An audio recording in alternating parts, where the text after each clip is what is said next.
Like, subscribe, and press the bell icon for new updates.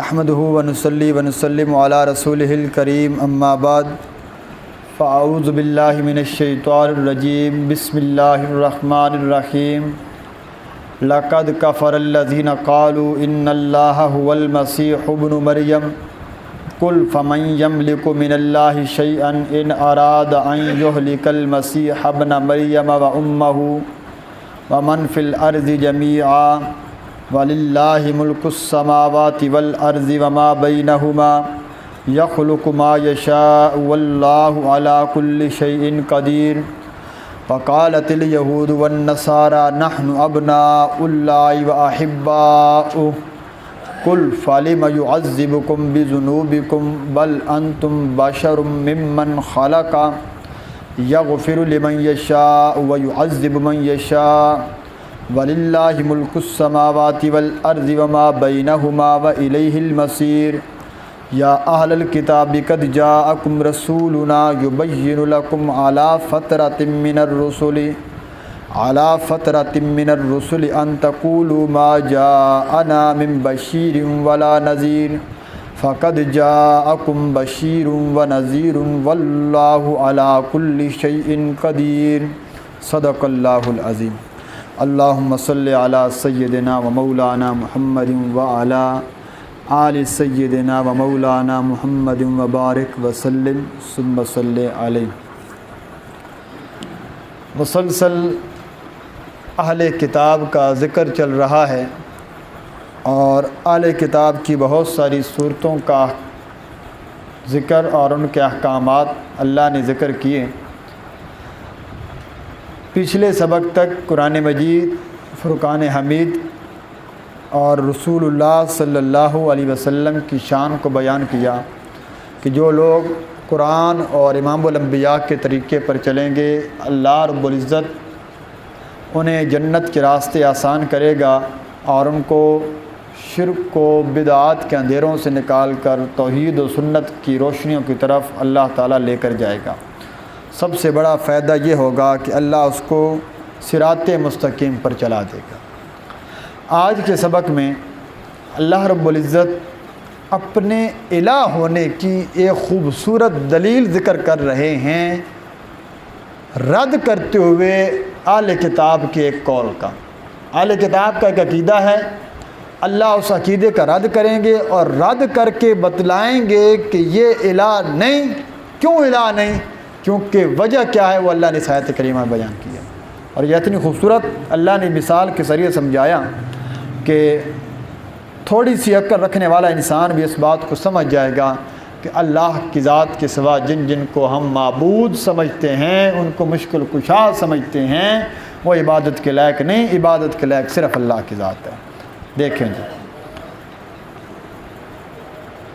تو یہاں آیت number 17 کے جی فرمایا لقد کفر الذین قالوا، البتہ تحقیق کافر ہو گئے وہ لوگ، الذین قالوا جنہوں نے کہا ان اللہ هو المسیح ابن مریم، بے شک اللہ کی ذات وہی مسیح ابن مریم ہے۔ اللہ جو ہے وہ عیسیٰ ابن مریم کی شکل میں زمین پر اتر پڑا، نعوذ باللہ، اللہ ہی مسیح ابن مریم ہے۔ کل میرے محبوب پیغمبر صلی اللہ علیہ وسلم آپ اعلان فرما دیجئے، فَمَن يَمْلِكُ مِنَ اللَّهِ شَيْئًا، پس کون مالک ہے اللہ کے معاملے میں، شیئن ذرہ برابر کا بھی، کوئی مالک ہے اللہ کے مقابلے میں کسی قسم کا اختیار رکھتا ہو؟ کب؟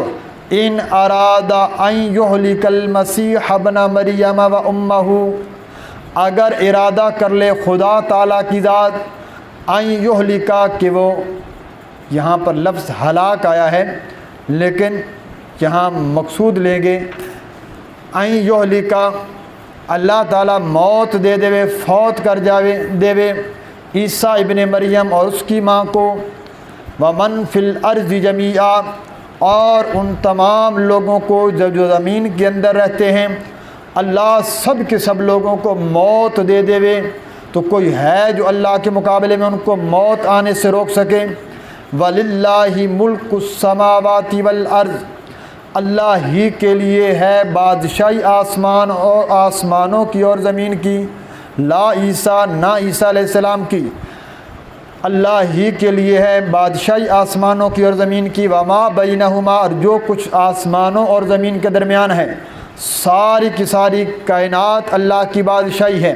یخلق ما یشاء، پیدا کرتا ہے جس کو چاہتا ہے، جیسے چاہتا ہے، جس طرح چاہتا ہے۔ واللہ علی کل شیء قدیر، اللہ کی ذات ہر چیز کے اوپر قدرت رکھنے والی ہے۔ اللہ رب العزت تمام چیزوں، تمام کاموں پر قادر ہیں، جب چاہیں جو چاہیں پیدا کر دیں، کوئی اس سے پوچھنے والا نہیں کہ ایسی چیز آپ نے کیوں بنائی، کیسے بنائی۔ دلیل کیا ہے جی اس میں؟ اہل کتاب کا عقیدہ ہے کہ حضرت عیسیٰ اللہ، 3 میں نے فرقے بتائے تھے جو کہتے ہیں عیسیٰ ہی خدا ہے، یہ سب سے بڑا غالی فرقہ ہے ان کا، کہ حضرت عیسیٰ ہی ڈائریکٹ خدا حضرت عیسیٰ کی شکل میں زمین پر اتر پڑا تھا۔ یہ کتنا بڑا شرک ہے جی، یہ عیسائیوں کے اندر سب سے غالی فرقے کی بات ہو رہی ہے، اور آپ حیران ہوں گے یہی بات امام احمد رضا خان نے اپنی کتاب کے اندر لکھی، کہتے ہیں وہ جو عرش تھا، وہ جو عرش پہ مستوی تھا خدا ہو کر، اتر پڑا زمین پر محمد مصطفیٰ ہو کر۔ عرشوں پر جو خدا نامی ذات موجود تھی نا، وہ محمد کی شکل میں زمین پر اتر پڑی۔ اللہ نے ان کو اتنے اختیارات دے دیے ہیں، اگر وہ شرک ہے تو یہ کتنا بڑا شرک ہے۔ تو چاہے وہ حضرت عیسیٰ کی ذات پر شرک کیا جائے، چاہے امام الانبیاء کی شکل میں شرک کیا جائے، شرک شرک رہے گا، اور شرک بہت بڑا گناہ ہے جس کی اللہ کبھی بخشش نہیں کریں گے۔ اللہ نے کہا لقد کفر الذین قالوا، کسی عالم نے فتویٰ نہیں لگایا، اللہ کہتے ہیں وہ لوگ کافر ہو گئے جنہوں نے کہا کہ عیسیٰ ابن مریم الہ ہے۔ ایسے کیسے ہو سکتا ہے؟ الہ عیسیٰ ابن مریم کی شکل میں اتر پڑا؟ حضرت شاہ ولی اللہ رحمہ اللہ منع کرتے ہیں، فرمایا کل میرے محبوب بتلائیں اگر اللہ اس بات کا ارادہ کرے۔ دیکھیں جب قرآن اترا اس وقت یقینی طور پر حضرت مریم علیہ السلام تو فوت ہو چکی تھی، ان پر تو وفات آ گئی، لیکن حضرت عیسیٰ علیہ السلام ابھی بھی زندہ ہیں۔ تو اللہ نے بالفرض والمحال کا جملہ استعمال کیا عیسیٰ ابن مریم کو مد نظر رکھتے ہوئے۔ اللہ کہتے ہیں ان ارادہ، اگر ارادہ کرے اللہ کہ این یہلکا، کہ وہ ہلاک کر دے، وہ مار دے، وہ موت دے دے المسیح ابن مریم، مریم کے بیٹے مسیح کو، و امہ، اور اس کی ماں کو، و من فی الارض جمیعا، اور پوری کائنات میں جتنے لوگ ہیں سب کو موت دے دے۔ اللہ چیلنج دینے لگے ہیں، میں ارادہ کر رہا ہوں کہ میں فلاں بندے کو مارنے لگا ہوں، دنیا کائنات کی مشینری، دنیا کائنات کی سائنس، دنیا کائنات کی طاقت اکٹھی ہو جاؤ اور اس بندے کو موت دینے سے مجھے عاجز کر کے دکھاؤ۔ کوئی ہے ذات ایسی؟ اللہ کہتے ہیں کوئی بھی نہیں۔ اور تم کہتے ہو عیسیٰ خدا ہے، تم کہتے ہو مائی مریم خدا ہے۔ اگر عیسیٰ یا مائی مریم خدا ہے تو مائی مریم نے اپنے اوپر آنے والی موت کو کیوں نہیں روکا تھا جب ہم نے ان پر موت کا فیصلہ نافذ کیا تھا؟ اور حضرت عیسیٰ پر بھی جب موت کا حکم ہوگا وہ بھی انکار نہیں کر سکیں گے اور وہ بھی موت سے بچ نہیں سکیں گے۔ تو دلیل اللہ نے کیا دی؟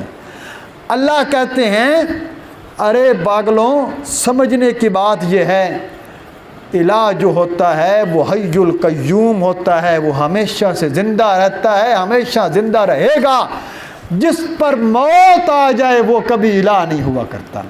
جو اپنے اوپر موت کو آنے سے روک نہ سکے، آج موت آ جاتی ہے، فوت ہو جاتی ہیں ہستیاں، اللہ کے نیک بندے جب دفن ہو جاتے ہیں تو پھر کیا کرتی ہے خلقت جو ہے ان کی قبروں پہ جا کے سجدے شروع کر دیتی ہے۔ دور جانے کی کئی بار آپ کو بتا چکا ہوں، ہمارے اپنے شہر کی کتنی قبروں پہ سجدے ہو رہے ہیں۔ اچھے خاصے پڑھے لکھے نوجوان جاتے ہیں، پہلے سجدہ کرتے ہیں اور سجدہ کرنے کے بعد پھر وہاں پر کوئی چیز پڑھتے ہیں۔ تو یہ فرمایا کہ ان ہستیوں سے مانگا کرتے ہو جو موت کو نہیں روک سکے۔ موت سے پاک اگر کوئی ہستی ہے وہ اللہ کی ذات ہے، اور معبود کی صفت ہے کہ وہ موت سے پاک ہوا کرتا ہے، اور موت سے پاک صرف خدا کی ذات ہے، تو عبادت بھی صرف کس کی کرو؟ اللہ کی کرو۔ تو بڑی واضح دلیل ہے جی۔ تو اللہ نے یہ اس بات میں چیلنج دیا، اور دنیا کائنات کا کوئی بندہ اس چیلنج کو قبول نہیں کر سکتا۔ آج بڑے سے بڑا کافر بھی موت کا انکار نہیں کر سکتا، وہ کہتا ہے یہ تو ہے، موت سے بچنا ممکن نہیں ہے، جتنی مرضی ہم قیدیں لگا لیں، جتنی مرضی احتیاطیں کر لیں، انسان کے اوپر جب فیصلہ آتا ہے اللہ کہتے ہیں کیوں؟ ہم جب چاہیں جس طرح چاہیں کر سکتے ہیں۔ اور تمہیں اعتراض ہے، اچھا عیسائیوں کو دھوکہ کہاں سے لگا؟ عیسائیوں کو دھوکہ اس طرح لگا، وہ کہنے لگے کہ عیسیٰ بغیر باپ کے پیدا ہوئے، مئی مریم کا نکاح تو کو نہیں ہوا، عیسیٰ اپنی قدرت اور اپنی طاقت سے خود پیدا ہوئے، لہٰذا ان کو پاس ایسے اختیارات تھے، اس لیے ہم ان کو الہ مانتے ہیں۔ اللہ نے کہا اگر یہ بات ہے تو عیسیٰ تو آدم کی طرح انسان ہیں، آدم تو بغیر ماں اور باپ دونوں کے پیدا ہوئے تھے، نہ ماں تھی نہ باپ تھا، تو کیا آدم بھی الہ بن گئے؟ تو عیسیٰ علیہ السلام اگر بغیر باپ کے پیدا ہوئے ہیں تو پھر آدم کو بھی الہ ہونا چاہیے، جب آدم الہ نہیں تو پھر عیسیٰ بھی الہ نہیں ہو سکتے، یہ دونوں اللہ کی مخلوق ہیں۔ اگلی آیت دیکھیے، اللہ اس بات کا رد کر رہے ہیں۔ اب اگلی آیت کو دیکھیں، یہودیوں کا قول ذکر ہو رہا ہے، پہلے عیسائیوں کا تھا، اب یہودیوں کی طرف اللہ تعالیٰ شکوہ کر رہے ہیں کہ یہودی ترقی کر کے انسانوں کو خدا بناتے بناتے خود خدا بن بیٹھے، اور آج خود خدائی کا دعویٰ کر دیا۔ فرمایا آیت نمبر 18 جی، وقالت الیہود والنصارى، کہتے ہیں یہودی اور عیسائی، نحن ابناء اللہ، ہم ہیں اللہ کی اولاد، ہم ہیں اللہ کے بیٹے، وأحباء، اور ہم ہیں اس کے محبوب بندے کہ جس سے خدا محبت کرتا ہے۔ ہمارے استاد مانا کیا کرتے تھے، اور ہم ہیں اس کے معشوق، یعنی جس سے عشق کیا جائے، محبوب، ہم ہیں اس کے بیٹے، اللہ کی اولاد ہیں۔ اللہ جواب دینے لگے ہیں، کل، اپنے نبی کی زبان کے ذریعے، میرے محبوب پیغمبر صلی اللہ علیہ وسلم، آپ اپنی زبان اقدس سے اعلان کر دیجئے، اگر تم اللہ کے بیٹے ہو، اگر تم اللہ کے محبوب ہو، فَلِمَ يُعَذِّبُكُمْ بِذُنُوبِكُمْ، پھر کیوں عذاب دے گا وہ تم کو تمہارے گناہوں کی وجہ سے؟ تم خود کہتے ہو ہمیں آخرت میں کچھ عذاب ملنا ہے، اگر تم خدا کے محبوب ہو تو وہ تمہیں عذاب کیوں دے گا؟ بل انتم بشر، بلکہ تم تو معمولی انسان ہو، ممن خلق، جس کو پیدا کیا اللہ نے، اللہ کی ایک عام مخلوق ہو، تم اللہ کی اولاد نہیں ہو، اللہ خالق ہے، تم مخلوق ہو۔ یغفر لمن یشاء، بخش دیتا ہے جس کو چاہتا ہے، ویعذب من یشاء، اور عذاب دیتا ہے جس کو چاہتا ہے۔ کیوں؟ یہ کوئی قانون تو نہیں ہے، وَلِلَّهِ مُلْكُ السَّمَاوَاتِ وَالْأَرْضِ، اس لیے کہ بادشاہی ساری کی سارے آسمانوں کی اور زمین کی، وَمَا بَيْنَهُمَا، وہی پچھلا جملہ دہرایا جا رہا ہے، وَمَا بَيْنَهُمَا، اور جو کچھ ان کے درمیان ہے، للہ، اللہ ہی کی ملکیت ہے، وَإِلَيْهِ الْمَصِيرُ، اور اسی کی طرف لوٹ کر جانا ہے سب لوگوں نے۔ اللہ رب العزت یہودیوں اور عیسائیوں کا ایک قول نقل کر کے بڑے خوبصورت طریقے سے رد کر کے فرماتے ہیں، او یہودیوں، او عیسائیوں، تم کہتے ہو ہم اللہ کے بیٹے ہیں، ہم اللہ کے محبوب ہیں، اور یہودیوں کا خود ایک قول قرآن میں موجود ہے، وہ کہتے ہیں لن تمسنا النار، ہمیں آگ نہیں چھوئے گی مگر چند دن، گنتی کے چند دن ہمیں آگ چھوئے گی، ہم نے جہنم میں جانا ہے لیکن کچھ دن جائیں گے۔ اچھا کیوں جاؤ گے؟ اصل میں جی ہمارے بڑوں نے ایک غلطی کی تھی۔ غلطی کیا کی تھی؟ انہوں نے بچھڑے کو معبود بنا لیا تھا، لہٰذا ان کی وجہ سے یہودی جو ہیں کچھ دن کے لیے جہنم میں جائیں گے، پھر اس کے بعد ہمیشہ ہمیشہ کی جنت وہ صرف یہودیوں کی۔ اللہ کہتے ہیں اگر تم خدا کے بیٹے ہو، اگر تم خدا کے محبوب ہو اور اس بات کو مانتے بھی ہو کہ اللہ تمہیں جہنم میں ڈالے گا، اور تم شرک بھی کرتے ہو اور خدا کا قانون ہے کہ مشرک کی کبھی بخشش نہیں ہوگی، تو اللہ رب العزت تم سے سوال کرتے ہیں نبی کے ذریعے کہ بتلاؤ پھر تمہیں تمہارے گناہوں کا عذاب کیوں دے گا؟ اللہ کبھی اپنے محبوب بندوں کو بھی عذاب دے گا؟ ایک حدیث میں آتا ہے کہ جب قیامت کا میدان لگا ہوگا نا، تو اللہ کے نیک بندے بھی آئیں گے، علماء ہوں گے، صلحاء ہوں گے، شہداء ہوں گے، اتقیاء ہوں گے، بڑے بڑے اللہ کے بندے موجود ہوں گے۔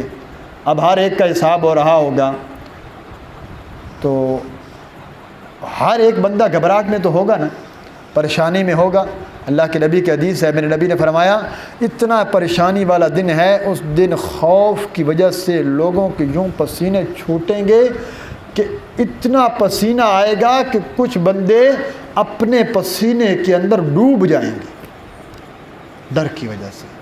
آپ اس دن کی خوفناکی کا اندازہ نہیں لگا سکتے۔ پوری زندگی کا دار و مدار ایک فیصلے پر کھڑا ہے، ایک ترازو پہ نگاہیں ٹکی ہوئی ہیں، پتہ نہیں آج نیکیوں کا پلڑا جھکتا ہے کہ گناہوں کا پلڑا جھکتا ہے۔ بڑا سخت دن ہے، بڑا سخت دن ہے۔ قرآن بار بار ڈراتا ہے۔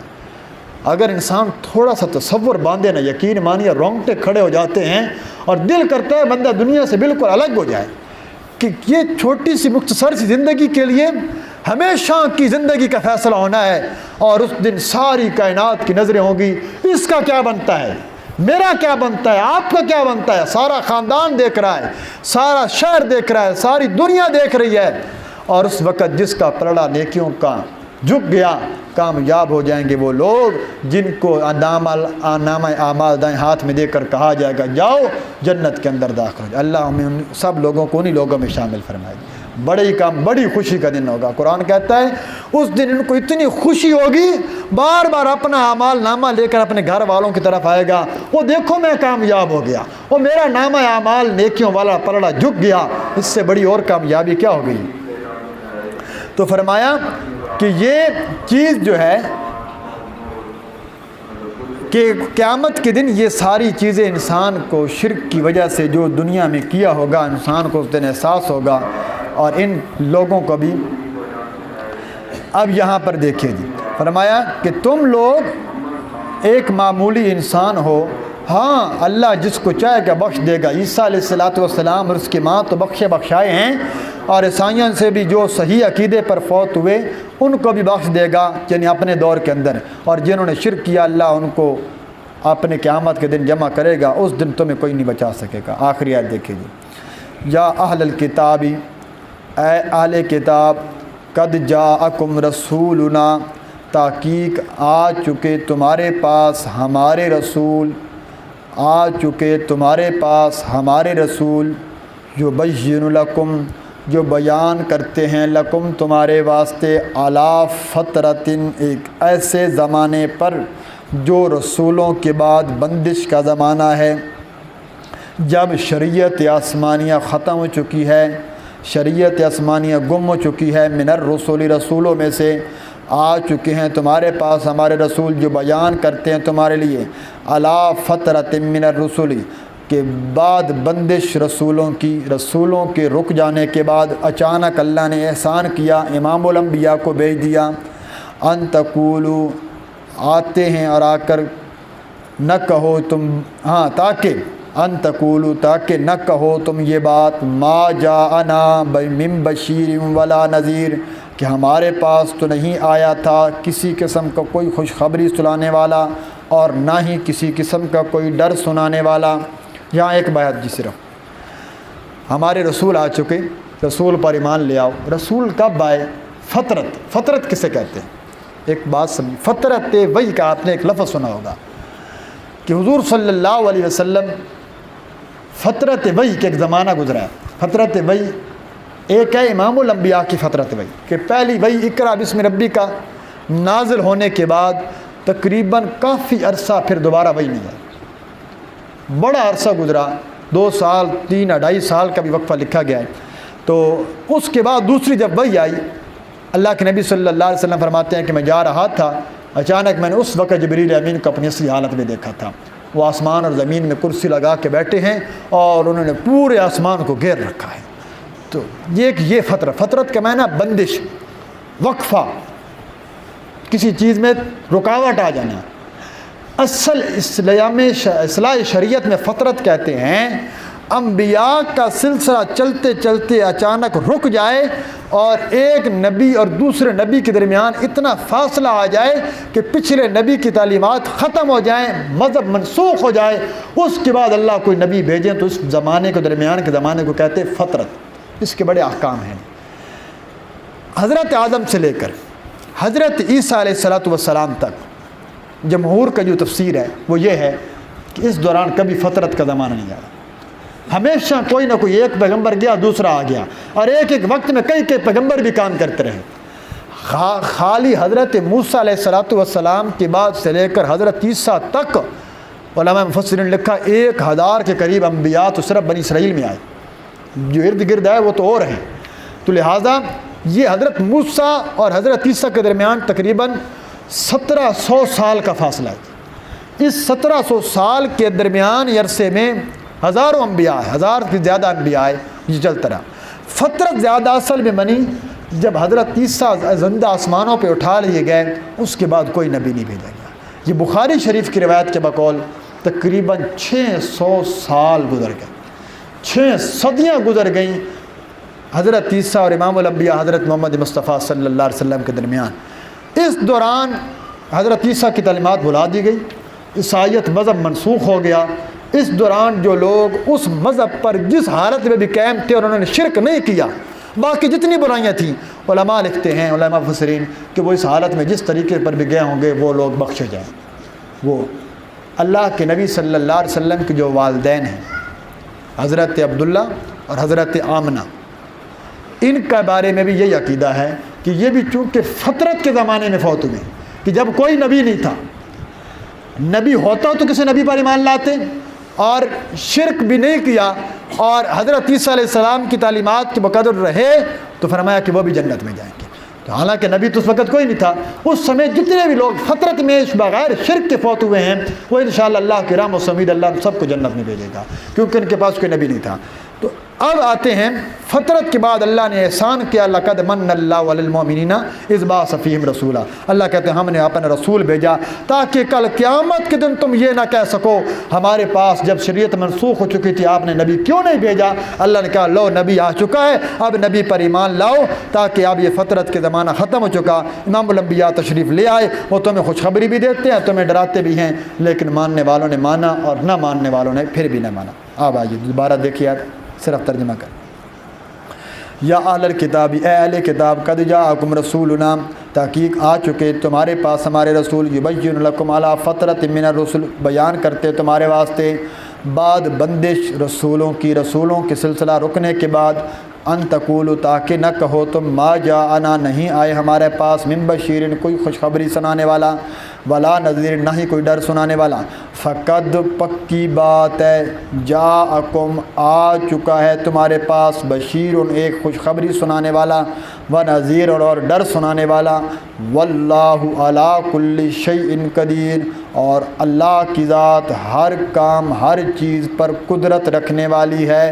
اللہ رب العزت ہر چیز پر قادر ہے۔ اللہ اس بات پر قادر تھا کہ اپنے آخری پیغمبر کو بھیج دیا، اب نبوت کا سلسلہ مکمل ہو گیا، اب فرمایا کہ حجت پوری ہو چکی، ایمان لاؤ یا نہ لاؤ تمہاری مرضی، اللہ نے اپنی بات مکمل کر دی۔